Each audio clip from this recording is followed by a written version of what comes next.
नमस्कार। Capital TV के खास कार्यक्रम खरी बात में आपका स्वागत है। राहुल गांधी की भारत जोड़ो यात्रा केरल में दाखिल हो चुकी है। वही केरल जहां की वायनाड सीट से राहुल गांधी चुनाव जीतकर सांसद बने हैं।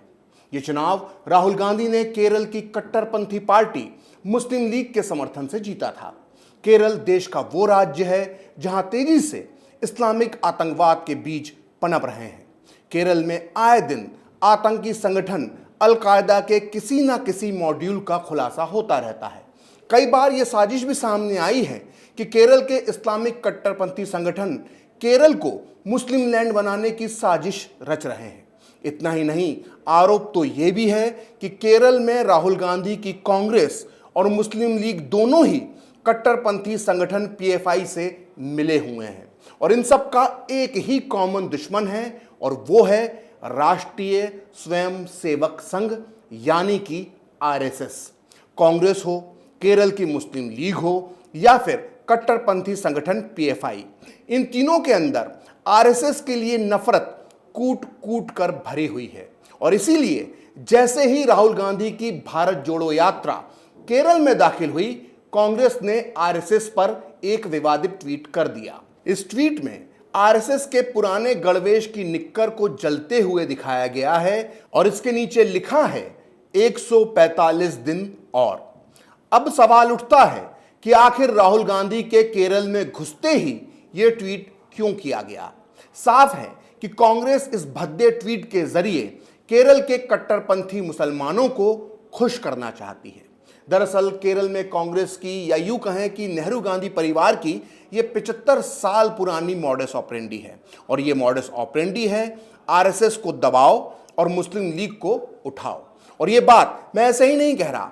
आज खरी बात में मैं आपको तथ्यों, तर्कों और सबूतों के साथ बताऊंगा कि कैसे राहुल गांधी के परनाना नेहरू ने दक्षिण भारत और खासकर केरल में मुस्लिम कट्टरपंथ के बीज बोने के लिए आरएसएस के खिलाफ कई षड्यंत्र रचे। आज मैं आपको बताऊंगा कि राहुल गांधी का वो डीएनए जिसके अंदर आरएसएस के लिए नफरत कूट कूट कर भरी है और वो डीएनए है उनके परनाना नेहरू और दादी इंदिरा गांधी का। आज मैं आपको बताऊंगा कि आजादी के बाद सत्ता मिलते ही नेहरू ने देश के असली समस्याओं से निपटने की बजाय सिर्फ और सिर्फ आरएसएस को निपटाने पर ही फोकस किया। नेहरू ने आरएसएस के खिलाफ नित नई चालें चली, लेकिन वो कभी सफल नहीं हो पाए और आज यही गलती राहुल गांधी दोहरा रहे हैं। दरअसल 1947 में बंटवारे के बाद भले ही जिन्ना की मुस्लिम लीग पाकिस्तान चली गई थी, लेकिन केरल में इसकी काफी दीमक बची रही थी। लेकिन इस दीमक पर पेस्ट कंट्रोल करने के बजाय तत्कालीन प्रधानमंत्री जवाहरलाल नेहरू ने इस दीमक को पनपाने के लिए भरपूर खाद पानी दिया। हुआ यूं था कि आजादी के बाद उत्तर भारत में जिन्ना के चेले मुस्लिम लीग बनाने में कामयाब नहीं हुए, लेकिन दक्षिण भारत में ये मुस्लिम लीग बनाने में सफल हो गए। बस इन्होंने इतना किया कि मुस्लिम लीग के आगे इन्होंने इंडियन यूनियन लगा दिया और ये बन गई इंडियन यूनियन मुस्लिम लीग। आजादी के बाद दक्षिण भारत में मुस्लिम लीग की गतिविधियों का आरएसएस जमकर विरोध कर रही थी, लेकिन नेहरू ने आरएसएस का साथ देने के बजाय देश के दो टुकड़े करने वाली मुस्लिम लीग का साथ दिया। और ये इतनी बड़ी बात मैं ऐसे ही नहीं कह रहा हूं।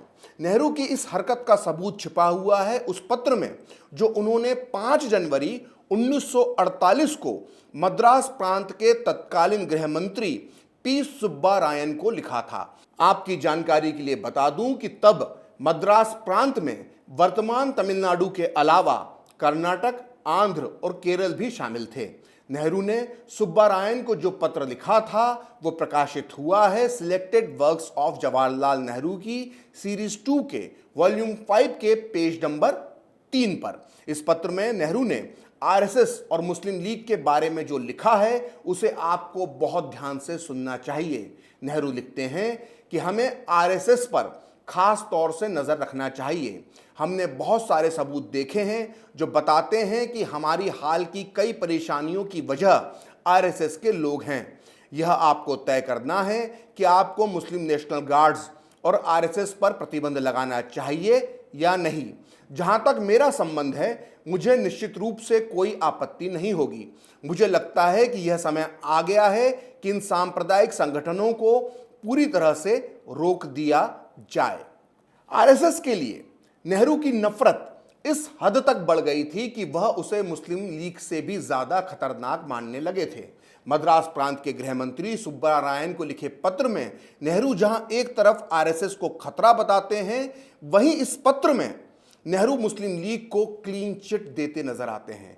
जबकि खास बात है कि आजादी के बाद भी मद्रास प्रांत में मुस्लिम लीग बहुत सक्रिय थी और वह कई इलाकों में लगातार जलसे और बैठक कर रही थी। इस मुद्दे पर नेहरू ने इस पत्र में सुब्बारायन को आगे लिखा कि मुस्लिम लीग की बैठकों पर प्रतिबंध लगाने का सवाल एक अलग मुद्दा है। यहां कोई नहीं कह सकता कि मुस्लिम लीग की बैठकों से दंगे भड़केंगे। भारत में मुसलमान आज पूरी तरह से डरे हुए हैं। इस बात की बहुत कम संभावना है कि ये मुसलमान कोई मुसीबत खड़ी करें। जो भी हो, मुझे मुस्लिम लीग की बैठकों को रोकना गलत लगता है। भारत में इस समय मुसलमानों के मन में कई तरह के संघर्ष चल रहे हैं। मुस्लिम लीग भारत के बड़े हिस्से से तेजी से गायब हो रही है और मद्रास की इस बैठक की भी यूपी के मुसलमानों ने कड़ी आलोचना की है। मुझे मुस्लिम लीग की बैठक पर रोक लगाने का कोई कारण नजर नहीं आता। तो सुना आपने, नेहरू का साफ तौर पर मानना था कि दक्षिण भारत यानी केरल में मुस्लिम सांप्रदायिकता से कोई खतरा नहीं है, बल्कि असली खतरा आरएसएस से है। वो एक तरह से मद्रास प्रांत के गृह मंत्री को यह इशारा देते हैं कि वो चाहें तो आरएसएस पर प्रतिबंध लगा दें, लेकिन मुस्लिम लीग पर प्रतिबंध लगाने की कोई वजह नजर नहीं आती। जबकि हकीकत यह है कि नेहरू जब दक्षिण भारत में मुस्लिम लीग के लिए हमदर्दी जता रहे थे, तब करीब करीब उसी दौर में वहां मोपलिस्तान के रूप में एक अलग मुस्लिम देश बनाने की साजिश रची जा रही थी और इस साजिश के मास्टरमाइंड थे मद्रास प्रांत के मुस्लिम लीग के अध्यक्ष मोहम्मद इस्माइल, जो बंटवारे के बाद भी पाकिस्तान नहीं गए थे। उन्होंने केरल के मालाबार इलाके में एक अलग मुस्लिम राष्ट्र मोपलिस्तान बनाने की मांग की थी और उनकी ये मांग छपी थी डॉन अखबार के 18 जून 1947 के अंक में, जिसमें लिखा गया था, मद्रास प्रोविंस के मुस्लिम लीग के अध्यक्ष मोहम्मद इस्माइल ने कहा है कि मोपला मुस्लिमों की नस्ल हिंदुओं से अलग है और वो अरबों के वंशज हैं। मोपला मुस्लिमों का धर्म ही नहीं बल्कि उनकी संस्कृति और रहन सहन इस इलाके के बाकी हिंदुओं से अलग है। मालाबार की कुल जनसंख्या 15 लाख है, जिसमें से 9 लाख मोपला मुसलमान हैं और ये इलाका यूरोप के अल्बानिया से भी बड़ा है, लिहाजा इसे एक अलग देश बनाया जाए। सोचिए, नेहरू मोहम्मद इस्माइल जैसे नेताओं का समर्थन कर रहे थे और वहीं दूसरी तरफ आरएसएस पर प्रतिबंध लगाना चाहते थे। यही मोहम्मद इस्माइल आगे चलकर कांग्रेस की सहयोगी पार्टी इंडियन यूनियन मुस्लिम लीग के अध्यक्ष बने।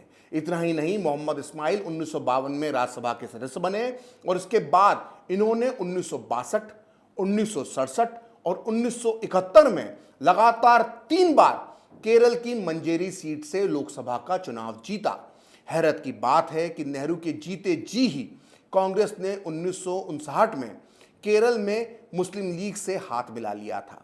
सोचिए, इसके बाद भी देश के सारे लिबरल चाचा नेहरू को धर्मनिरपेक्षता का मसीहा मानते हैं, क्योंकि नेहरू जिंदगी भर जनसंघ और आरएसएस को गाली बकते रहे। लेकिन ये लिबरल कभी ये नहीं बताते कि नेहरू ने 1960 में मुस्लिम लीग के साथ बाकायदा सत्ता में हिस्सेदारी की थी।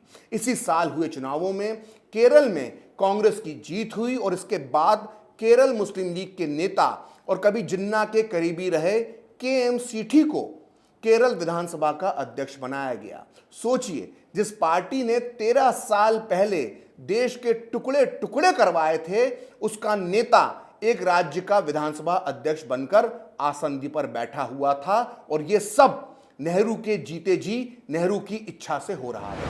आज जब हम कांग्रेस और राहुल गांधी की आरएसएस के प्रति नफरत को देखते हैं तो साफ पता चलता है कि यह नफरत की बीमारी उन्हें डीएनए में अपने परदाना नेहरू से मिली है। नेहरू के इस नफरती डीएनए की कहानी यहीं खत्म नहीं होती है।